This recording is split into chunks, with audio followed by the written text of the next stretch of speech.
ఉన్నాను. నేను అవునరా, అక్కడ నువ్వేడు చేస్తావు? అప్పలో నీకు బాగా తెలియదు. ఏటైందిరా? నాకు 4 ఆవులు ఉన్నాయి. ఎన్ని? 4. అప్పుడైనా మన శనివారం సాంతలు కొనినా మానాపురం సాంతలే. ఏమంటే వీడికి 4 ఆవులు ఉన్నాయట. అవునా? 4 ఆవులు ఉన్నాయి. పేరు అవునండి. సున్నా, ఎవడైనా శనివారం ఎప్పుడు సంత శనివారమేనా? వీడు ఎప్పుడైనా తెలుసా? శుక్రవారం రాత్రికి వెళ్ళిపోయి కొనినాడు. రాత్రిలో కొనినాడు. పాలు చొక్కలు కాయపడి కొనినా 4 ఆవులు తోలుకొని దొడ్లు కట్టినా తప్పలు పట్టుకొని పాలు తీయడానికి వెళ్ళాను. పాలు తీయడానికి వెళ్ళాడు. ఏది పాలు ఏమన్నా? ఒక్క పాలు ఏమలేదు. ఇవ్వలేదు. ఓరి పొద్దు నేను పాలు యాడ్ చేస్తావరా? ఈ 2 దారువాతలు కొందేసిన 2 గొడ్డువి. ఓరి మొత్తం 4 పాలు ఏమలేదు. మరి పాలు ఏమన్నదని మేము పాలేస్తామా? మానేమో అయ్యా మన బొబ్బులు ప్రాంగణ పడుకొని సాయంత్రం 4 వరకు పడుకొని 4 పుల్లేసి బొరువు పట్టుకొని పొలంలో గడ్డికి వెళ్ళాను. నేను గడ్డికి పొలంలోకి వెళ్ళి గడ్డి తాగుతాను.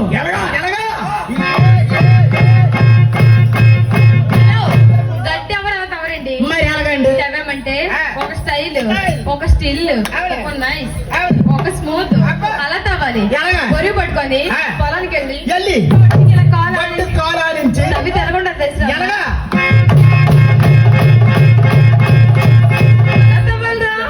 కొద్ది పాతకంగా ఉన్నాడు. అలాగే తాగుతాడు. ఎలాగా తౌదమా మానిద్మా తౌదమా మానిద్మా తౌదమా మానిద్మా. వాడు కూడా నీళ్ళ గడ్లు బొరుగుండి పోతే ఈడి చేతులు దుడ్డు ఉండిపోతే అదే మన కుర్రాలు గడ్డి తాగుతాయి. డీజే గడ్డికే. అవును, గడ్డి తప్పిస్తాను. గడ్డి మా పట్టుకొని ఇంటికి వస్తుండగా కోని దగ్గరికి వచ్చి 4 అక్కడ పుట్టింది. స్నానం చేద్దామని గడ్డి మొక్క దించి గట్టి మీద పెట్టి పంచిట్టి గట్టి మీద పెట్టి కోనింట్లో దిగి స్నానం చేస్తాను.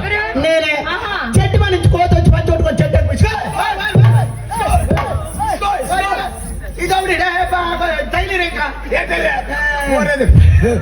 పంచొట్టుకొని చెట్టు ఎక్కిపోయి మరి ఇంకేంట్రా? అవునరా, పంచనేది దిగంబరుడివే. పని చేస్తాయా? అవునరా, మరి యాడి చేసినావురా? అప్పుడు ఏదో చురువు చెప్పి బట్టలు లేవురా.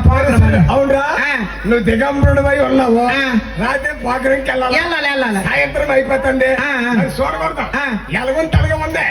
పరిగెట్టి వెళ్ళిపోయి ఇంటికి తూరిపోవాలి. యాటంటే దూరిపోతాను రా. ఊరి మధ్య మా ఇల్లు ఊరినాడు జనాలు. ఓ ఇది కాయ అయితే ఒక మార్గం ఉందిరా. ఏట్రా? మరేటి లేదు, ఒకే ఒక మార్గం ఉంది. ఏంటో? మరేటి లేదు. మరి నువ్వు పాకరంకి అయితే వెళ్ళలేవు. సాయంత్రం చీకట పడిందా అలా నీటిలో ఉండిపోవాలి. నాయన చీకట పడిన వరకు నీటిలో కూర్చొని ఉండిపోవాలి అనుకున్నాం. చెట్టు జలగల 10 నిమిషాలు కూర్చొన్నా మొత్తం సామాన్లు తినేస్తే అప్పుడు బోడి సిమెంట్ రోడ్డున రావాలి. రోడ్డు మీదకి మరి యాడి చేసినావరా? ఇటాడు చూసినాను. ఎక్కడే ఆధారం? ఏ ఆధారం లేదు. ఆ కోనిడి గట్టి మీద గుడి ఉంది. గుడి ఉంది. ఎగిరి గుడి వెనక్కి వెళ్ళి అలా నిలబడి అయ్యా సరైన మార్గం ఎమరిపోయిందండి. ఎప్పుడైతే గుడి వెనక్కి వచ్చేలా నిలబడ్డాను, ప్రతిరోజు సాయంత్రం 6:30 పంతులు గారికి దీపం పెట్టడం అలవాటు. ఆ గుడి దగ్గరే పంతులు గారు మంత్రాలు చదువుకొని వెళ్ళిపోతా. అయ్యా పంతులు గుడి చుట్టూ తిరుగుతాడు. ఈడు అక్కడే ఉన్నాడు. ఎలాగా? పరాకొచ్చి పంతులు అనుకుంటున్నా నన్నే ఏమండి ఈయన పోయి చూశాడు కదా పాల్తనే. ఏమి అట్లా రేసాడు పంతులకే రేసాక నిన్ను పాల్చలేదు. నా దగ్గరికి వచ్చి కింద నుంచి మీదకి, మీద నుంచి కిందకి చూస్తా ఉండాలా? పంతులే కింద నుంచి మీదకి నేను చూస్తాడా? చూసి అతను అన్నాడు ఏమని? అమ్మ నాయన, మన గుడి దగ్గర విగ్రహం ఎప్పుడూ లేదు. ఏంటి విగ్రహమా? మరి బట్టలు లేవు. నన్ను కొన్నావా? ఎక్కడ ఎక్కువ తక్కువ కూడా లేదు. నన్ను కొన్నాడు సమానంగా. మన గుడి దగ్గర పోతురాజు గెలిచినాడు. ఏం రాజు? నేను పోతురాజునట. పోతురాజా? పోతురాజు గెలిచాడని ఊరుకొండా ఊర్లో పరిగెట్టి వెళ్ళిపోయినట్టు చెప్పినాడు. ఏమైనా గుడి దగ్గర పోతురాజు తెచ్చాడని? అవును. ప్రెసిడెంట్ ఊరుకొండా డప్పులూరు చెప్పి డప్పులూరు బ్యాండోలు చెప్పి బ్యాండోలు అమ్మతల్లి చెప్పినాడు. అమ్మ తల్లులకే ఇక నూరు మొత్తం మీద సాధ్యం పేర్చి ఇంటికో మొర్రాకొని కొట్టుకుని బయలుదేరినారు. నీ దగ్గరికి? నా దగ్గరికి. సంబరాలు చేసుకో.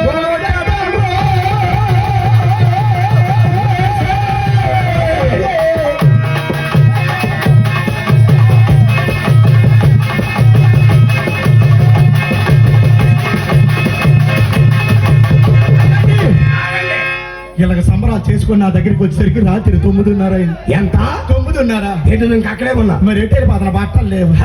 ఈ పసుపు కుంకాలు తెచ్చిన భక్తులు ఊరుకొనరా. ఏం చేశారు? పసుపు కుంకుమ మొర్రాట్లు సేగట్ల నా మీద పోసి ఏంటి మీదే? ఆహా. ఏదో ఒళ్ళు కప్పినారు, పూజ అయిపోయింది, దగ్గర ఎవరి ఇంటికి వెళ్ళిపోతారు అనుకున్నాను. అయ్యా ఈడు అనుకోండా పూజ అయిపోయింది, ఇక్కడ నా మీద అంతా పోసినారు, ఒళ్ళు కప్పినారు, ఎవరింటికి వెళ్ళిపోతారు అనుకోండా. అందులో ఒక ఆవిడ అన్నది. అందులో నువ్వు కావుడు అన్నది ఏమని? అప్పా ఓయ్ ఓరాప్ప ఏమే వాళ్ళు పూజ అయిపోయింది కానీ అర్థం ఒట్టి అంత నీది. సరిపోయింది వాళ్ళకము. ఎప్పుడైతే అర్థం ఒట్టి అంత నీది అన్నదో నా గుండె జల్లు అన్నది. ఎందుకు? ఈవిడ ఎక్కడ ముట్టించేద్దే? ఆవిడ తెచ్చిన అర్థం ఆవిడ ముట్టించుకోవచ్చు కదా. ఆవిడ అన్నది అప్ప ఏదన్నా పెళ్ళుమో మనిషి ముట్టిస్తామైతే ఊరు ఆర్తలన్నీ ఇందులేసి ఎర్రని పల్లెం ఇచ్చింది. ఊరు ఆతలన్నీ ఉన్నో ఊరు ఆర్తలన్నీ పల్లెంకి వచ్చినాయి. పల్లెతో ఆర్తలు పట్టుకున్న మొక్క దగ్గర నిలబడ్డది. నిలబడ్డదే ఆరు వెలిగించింది. వెలిగించింది. మంట పోరై కాలుతుంది. 2 సార్లు ఇలా మొక్క దగ్గర తిప్పింది. ఆర్త పల్లెము. ఇది స్టీల్ పల్లెము. దీనికి చేతులు కాలిపోతాయి. ఓలమ్మో ఓల నన్న కాలాలు ఎప్పుడైతే కాలాలు లెట్టిందో కాలిపోతుంది. కాలిపోతుంది. ఓలమ్మో అంత తొందరటు. ఊరి పెద్దలు అక్కడే ఉన్నారు. ఓ నాయనో అంత తొందరటు. అయ్యా ఊరి ప్రెసిడెంట్ అక్కడే ఉన్నాడు. అక్కడ పోదరు అంతా పోతారే ఏమని? ఏంటి ఎక్కడ కొబ్బరి వస్తుంది. ఏమండి పోదారు మాత్రం పోల్చినాడు. ఏదో కోల్తంది, కమురోసన వస్తుంది నాయన. హలో గురుగారు, పాటలు అంటే ఎలాంటివి కాదండి. అయ్యా పాటలు అంటే కాదు.